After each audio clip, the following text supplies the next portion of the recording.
Good morning, everyone. I have two examples that I'm going to do from the textbook. There you can see the numbers. Please make sure that you understand this. We have algebraic equations. So how will we deal with this? We're going to use inverse operations. So if you look at this first one, can you see that we have a fraction or quotient here on the left side? The right side, everything is already simplified. You can't do anything to it. So we need to look at this left side. A fraction means division, right? That means division. So we need to use the inverse operation of division to get rid of this 2. Now, the inverse operation of division is multiplication. So we have to multiply with 2 to get rid of it. So we're going to say here, just in brackets, multiply with 2. And then whatever you do on the one side, you have to do exactly the same on the other side. Okay?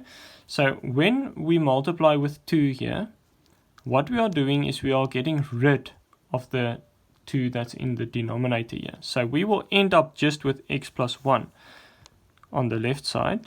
And on the right side, we'll get negative 4 times 2, which will give us negative 8.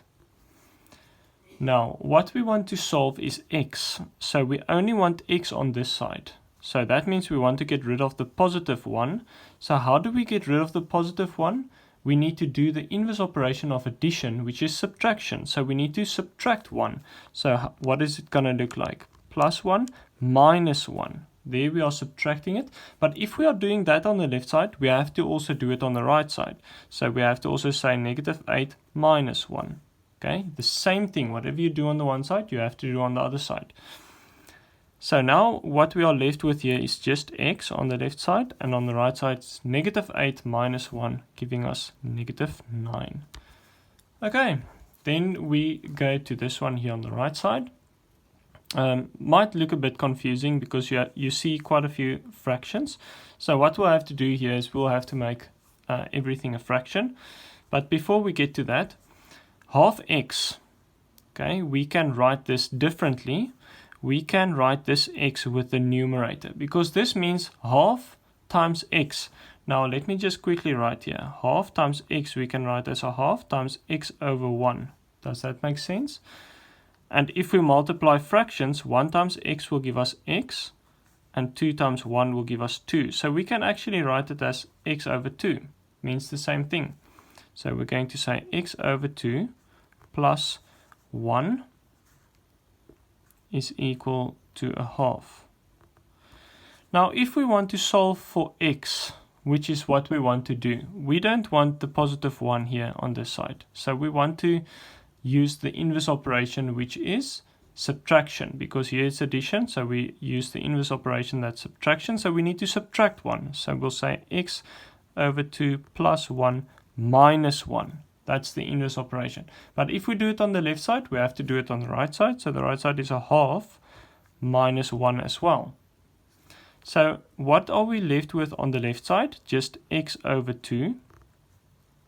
And on the right side, we now need to check because what we are doing here is we're dealing here with a fraction, and this is just a number. But we must change this number to a fraction so that we can simplify it.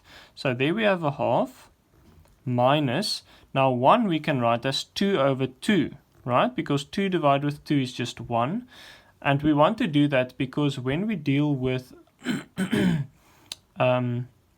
fractions like these, where we add or subtract, we must make sure that we have the same denominator. Now, maybe it's easy in this case because a half minus 1 is just negative a half. So you can skip this step, but you're not always going to be able to do it because it might be much different. So if we have a 1 over 2 minus 2 over 2, it is 1 minus 2, which is negative 1 over 2. So that is what we are left with on the right side. So it's negative a half. On the left side, we still have x over 2. So what do we have to do? We want to get x, so we need to get rid of the 2. So we have a fraction here, it means division. So if we divide with 2, the inverse operation will be to multiply with 2, like we did on this example. So we multiply with 2. But if you do it on the left side, you have to do it on the right side. So what are we ending up with x on the left side, and on the right side, negative half times 2 over 1, if you want to see it as a fraction. So the 2's will cancel there, and you'll be left with negative 1. So x is equal to negative 1. Okay, that's it, guys. Thank you.